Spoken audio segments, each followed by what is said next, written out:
The following podcast is a Dear Media production. Happy New Year, besties. It is the new year. You know, the whole new year, new me thing has never really resonated with me because I feel like I'm the same bitch all the time.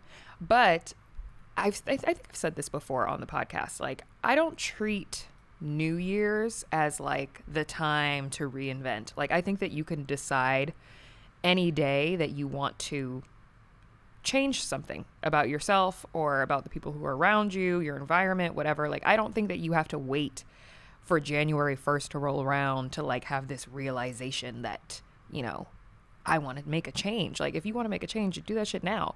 I also like to treat birthdays like New Year's. Like, I feel like that's like your real New Year, right? Like your New Year of your life. Doesn't that make sense? I feel like that makes more sense. I don't know. But it's fucking 2022. We made it. Somehow, some way, we made it through.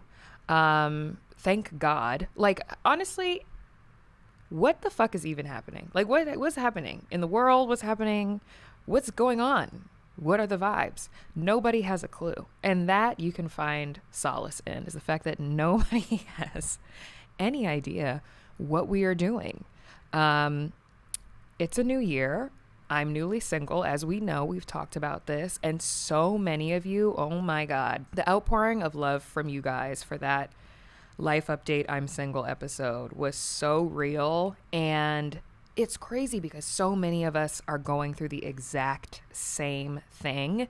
By now, the episode that we just recorded, well, it would have aired already with Tamari for projections for the new year for the signs.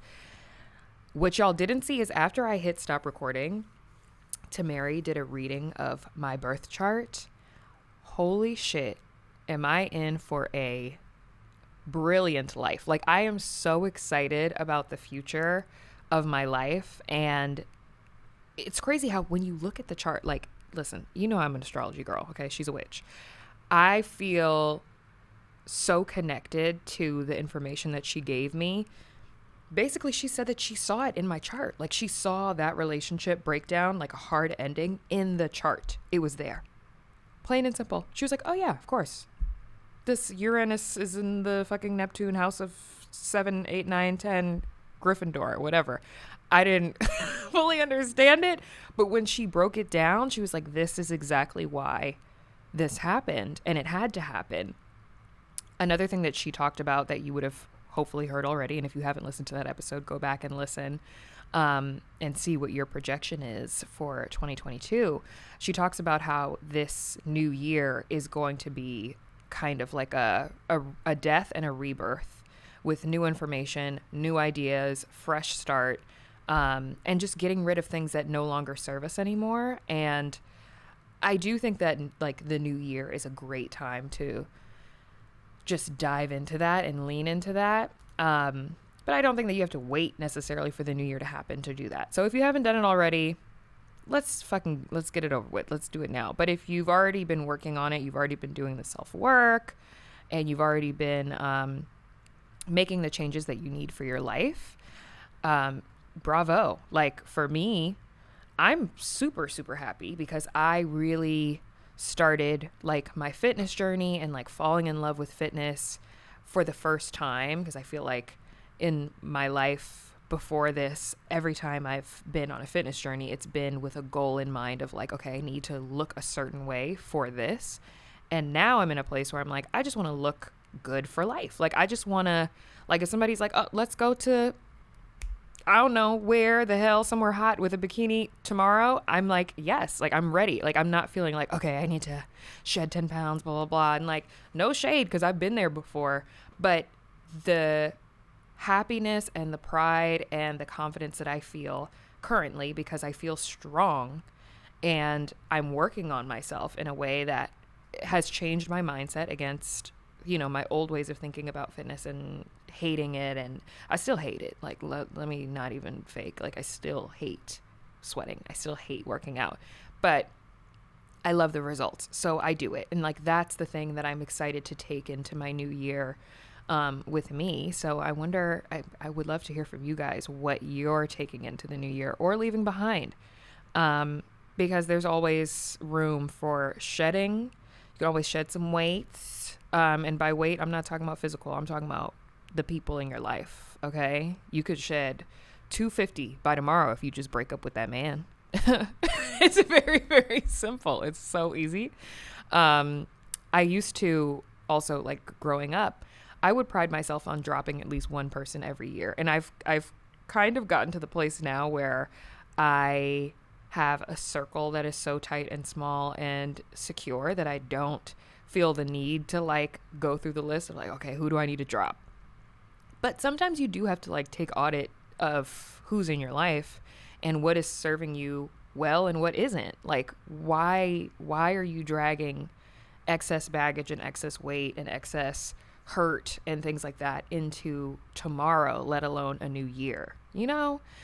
So that's where I stand on New Year's and resolutions. Not that anybody asked, but, you know, if you're here, then you must be curious what I think.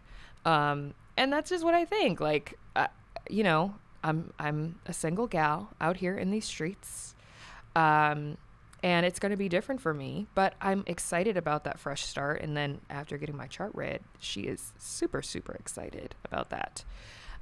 So I just want to thank you guys again for, you know, the love. And I know I put something on my Instagram stories a while ago about just how thankful I am for just the support, because I feel like we're all going through it, and, you know, we're not alone in that. And it's nice to be able to see people who are public talking about these things, and it's not just, oh, they broke up and, like, you know, I pop up with a new man in 10 months or something like that. Like, it's nice to kind of relate. I don't know. I think that was, like, the word that I heard the most from everyone that reached out to me was like, this is just so relatable. Like, I'm just so glad that you spoke about this, because it is hard and it's not easy. And it's honestly one of the hardest things that I think that I've had to go through, period, up until this point. But I also see now that it is necessary for me to be able to move on into this new year of life. I guess I started off saying new year, new me is bullshit, but, like, is it? I don't know. New year, new single me, new, just, I have such a different mind frame now. Like, I am so specific about what it is that I'm looking for, what it is that I want out of my future. And that kind of clarity had to come with some kind of pain. And I'm grateful for it. Like, it sounds cliche and it sounds like bullshit and it sounds like, okay, girl, like, but I've already been through the trenches. I already went through the shit. Oh, also on that life update, I'm single episode, when I said that I had no tears left to cry, yeah, that was a fucking lie. I definitely bawled my eyes out as soon as I got home to Maryland for Thanksgiving. Like, literally sobbed in my dad's arms for like 20 minutes. Because that's the way life is. Like, that's life. Like, there is never some, like, grand opening, grand closing where you just all of a sudden lose all of your feelings and emotions. It's important to feel. And I've also learned that, like, it's very, very important to sit in those feelings. I don't know if I talked about Shanae Alexander on my stories when I posted my thank you to all of you. But Shanae also has a podcast, Press Send, on Dear Media. And yeah, this is not sponsored content. I'm just letting y'all in on another real bitch who's going through the same thing. And her wisdom and advice was just so beautiful, because she basically talked about, like, what a treat, like, what a blessing it is to be able to feel deeply. And that really resonated with me, because it's like, you know, we take these things in life and we kind of just, like, move on and go on to the next thing and the next relationship and the next heartbreak and the next this and the next that. But, like, to be able to feel love so deeply that when it's over, you're affected by it, means that, like, you're still a human being. And I think that is beautiful and something to be celebrated. And, like, we shouldn't be, you know, on that sad girl shit all the time. Like, it's good to feel sad. Like, it means that you're feeling something, but it's not, like, the defining thing of your life. Oh, also, I just posted this on Instagram, and I feel like I need to like read it aloud to you. My best friend sent it to me. Shout out to Ange. Love you, girl. And it hit me, like it hit me hard, and I feel like you guys would like it too. Okay, so it's from the Instagram at writers, just like writers, like a person who writes. And it says, when healing from a person, you will have thoughts like, I loved them more than I ever loved anyone. I never knew I could love someone so much. I'll never love someone that much again. It's important to realize that your ability to love that person didn't come from them. It came from within you.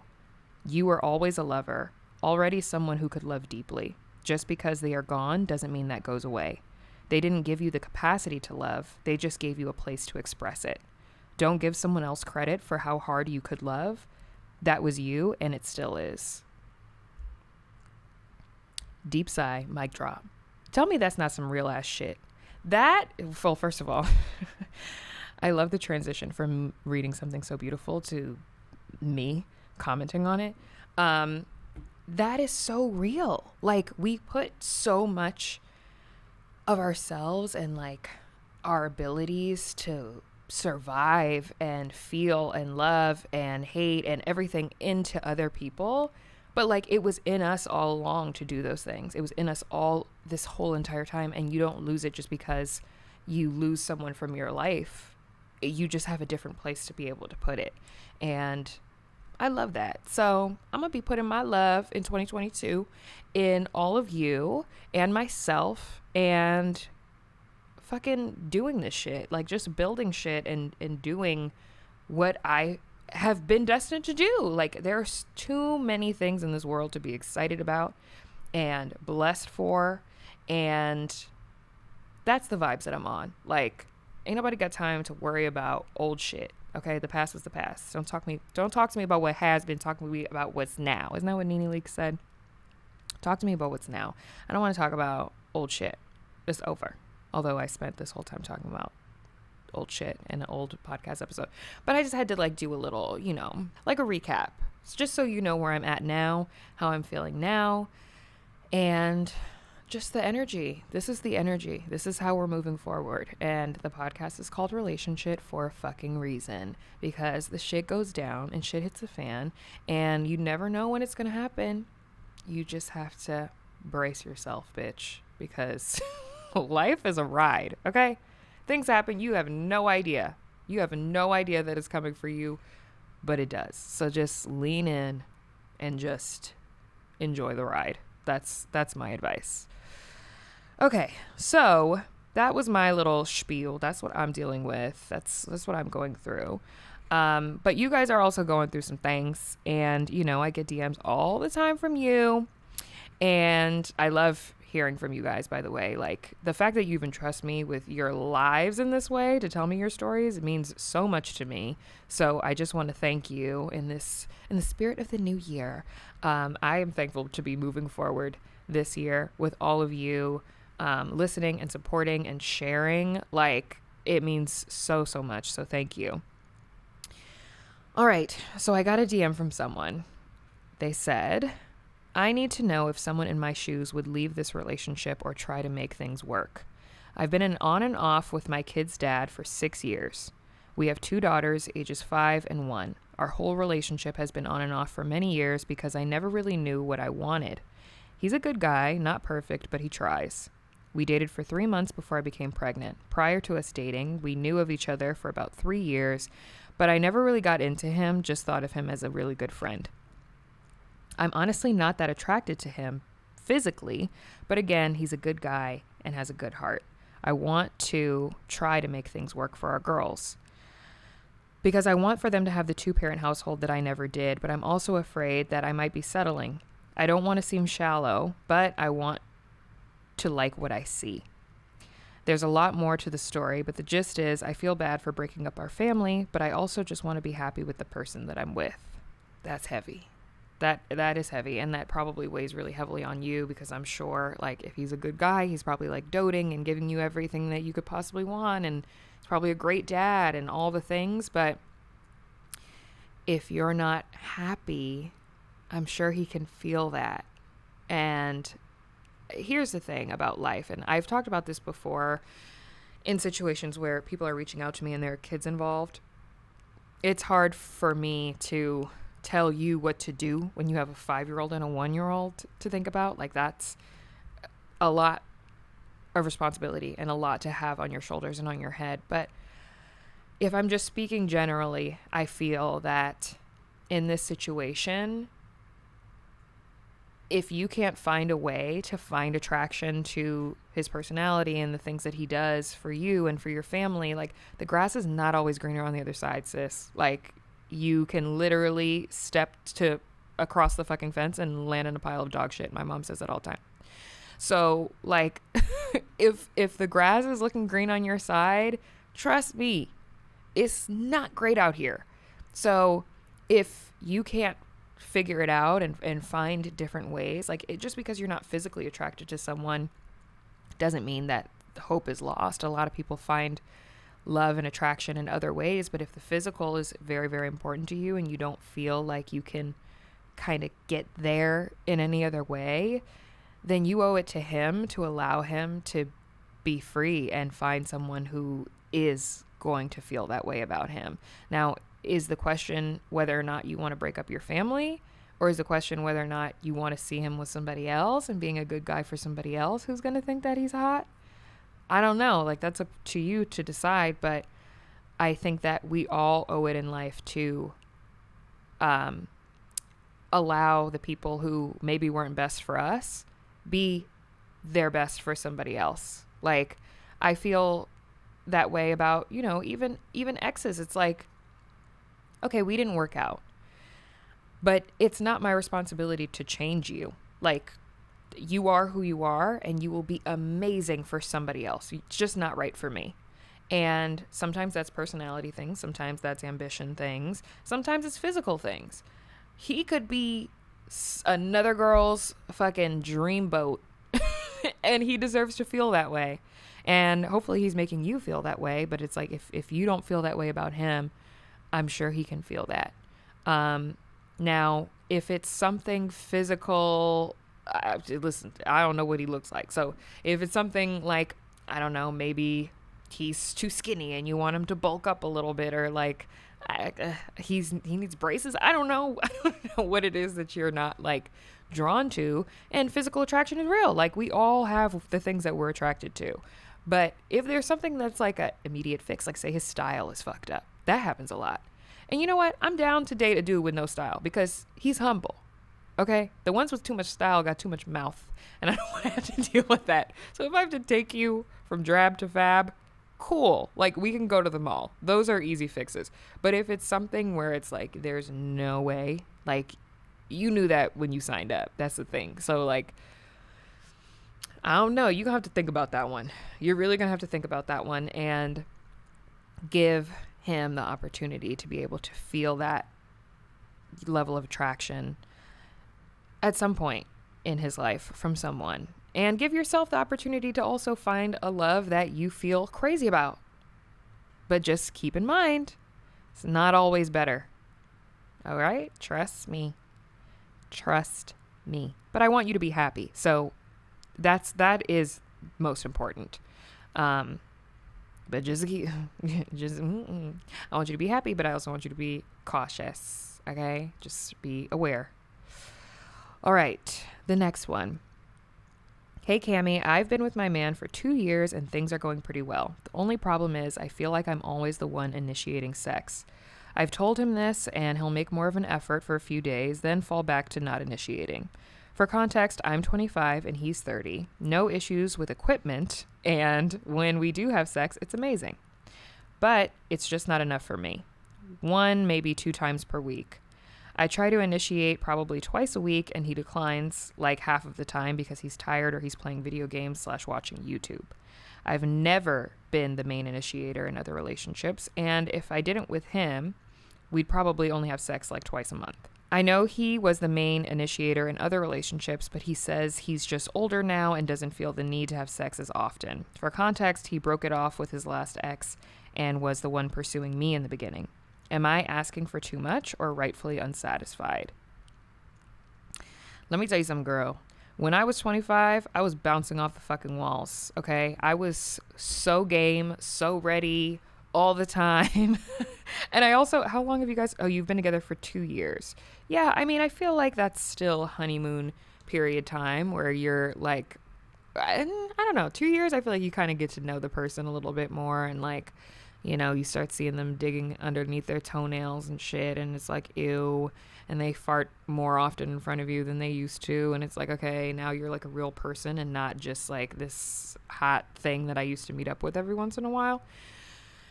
I think I understand where you're coming from, because it takes a toll kind of on your self-esteem when the person that you're so excited to bone don't want to bone you. Like, that's not fun, and it's not fun to feel rejected either. I've been on both ends of this, where I've been the initiator and I've also been the person who's like turning it down. I think really what you guys need to do is have a real conversation, because maybe there's something else at play. Like, most of the times when I was turning down sex propositions was really just because I wasn't fucking with you. Like, I'm just not fucking with you. And I'm the type of person that if I'm going to be sexually intimate with somebody, I need to feel safe. I need to feel heard. I need to feel seen. I'm not one of those like angry sex people. Like, more power to you. I cannot do it. I physically cannot. My body will not respond. If we're not in a good place, my body will not respond. And some people are just like that. And, you know, some people stress. Like, that's also happened to me, where like I'm experiencing a mild depression. I don't want your penis anywhere near me right now. All I want to do is eat ice cream on the couch, even though I'm lactose tolerant, and I want to watch Netflix. And I don't want to deal with you trying to dry hump me in the middle of that. I really just want you to leave. Like that, those experiences are real too, and valid as well. So maybe there's something that he's dealing with that he hasn't expressed to you fully. The video game shit, I can't really speak for that, because you can turn that shit off. But maybe it is also an escape for him. Like, see, that's where my Libra moon be coming in, because the Scorpio sun and the rising Virgo are like, no, fuck the fucking video games, turn that shit off. And then the Libra is like, but you know, he could be going through some things. And he could, like, he very well could. And maybe you're just not fully aware of that. But it has to be like a conversation that you have, and an open one where, you know, neither party is afraid about getting their feelings hurt. Like, just be honest. And if you're afraid to have that conversation, because I think for anyone who is initiating and not getting, the fear is that the person's going to be like, well, I'm just not that attracted to you. Right. But that could not be the case at all. And he could just be dealing with something that he's dealing with. And, you know, yeah, he's 30, but like, okay, bro, you can get it up. You're not 95. Like, you'll be all right. But you are 25 and bouncy. God bless you. Okay. I used to be 25 too. It was a lot of fun. It was a lot of fun. But I think 1 to 2 times a week is not crazy. Like, you're not asking for 1 to 2 times a day, which, you know, come on. I was watching this TikTok the other night. This is a young girl like yourself. She was saying that somebody interviewed her and was like, what do you think is like, what's the minimum amount of time that a guy should be able to last in bed? She said 45 minutes to an hour. Let me tell you something. No. If you can't get the fuck off of me, 20 minutes. Cool. Quick turnaround. 45 minutes to an hour? I mean, unless we're having like a long drawn out thing, if there's like foreplay involved and like fruits and champagne and wine and a Netflix show intermission and some shit. Cool. An hour of you on top of me, the way that I would frog kick you the fuck off me would be, I would be arrested. Domestic violence. Get off. Get off me. I'm just saying, like, you know, so I don't think 1 to 2 times a week is crazy. But if you try to bounce on that like 5 times a day, I understand why the man is like, leave me the fuck alone. But 1 to 2 times a week is doable. And you know what? in relationships, sometimes you have to make compromises. Like everybody, you want it to be consensual, obviously, and like everything has to be agreed upon, especially when it comes to sex.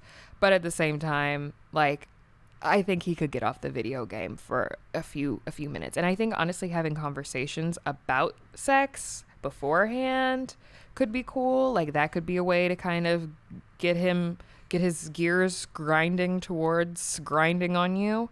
I feel like that could be a possibility, but I think you just need to have a deeper conversation than just, I'm tired, I want to play video games. Okay, like a conversation should be had. Okay, the next one.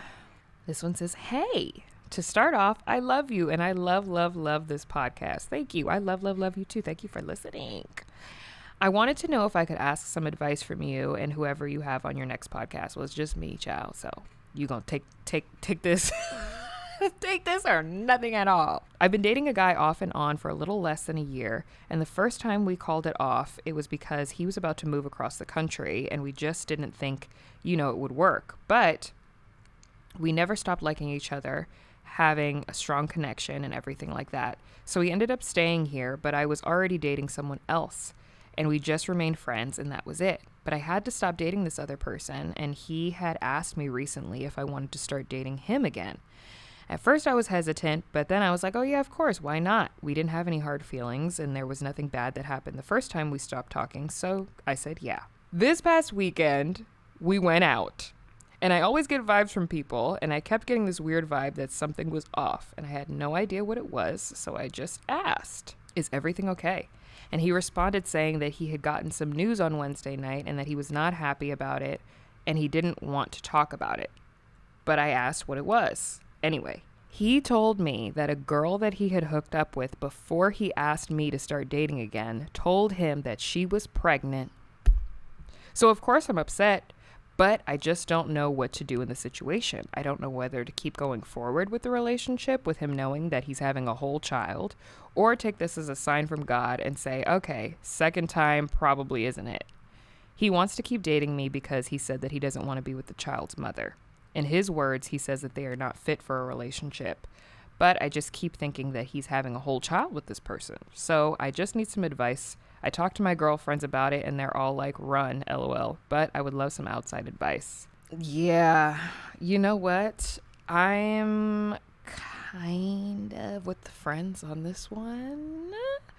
Just because, like, I don't know, but I'm speaking from what you told me. You're not madly in love with this person. Like, you're not like, this is my fucking soulmate. I am so obsessed with him. Like, I have to be with him. I just know that we're meant to be.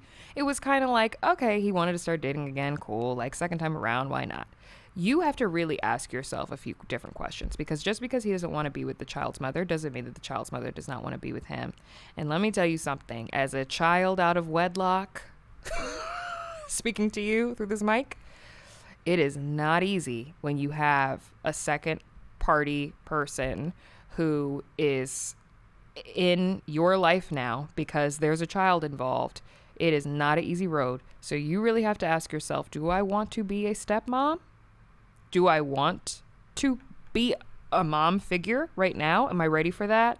Is that something that I want to do? Am I okay with the fact that I'm still getting to know this person again and their attention and time is going to be spent in a different area? Because I think that that's completely valid for you to be thinking about that, because his attention is going to be elsewhere, as it should be. Like, run very, very, I don't even want you to run. I want you to fucking marathon sprint if you come across a man who doesn't want to be in their future child's life. Get the fuck out of here. Like, that kind of vibe, we're not on that. Because guess what? If he's willing to leave his own seed in the dust, who knows what he'll do to you? Like, that's half of his DNA walking around the world but just out here without his guidance or instruction or input or feedback or anything. And like I said, I don't think I talked about this before, but so basically my story, my biological father left when I was 5 years old. I have not seen him since I was 5 years old. I didn't speak to him again for 11 years. The first time I talked to him on the phone since I was 5. And throughout my life, he's probably listening to this shit right now. Fuck you, first of all. Secondly, we don't have a relationship. I've never seen him, don't care to see him, have no desire. I've gotten my closure throughout my life.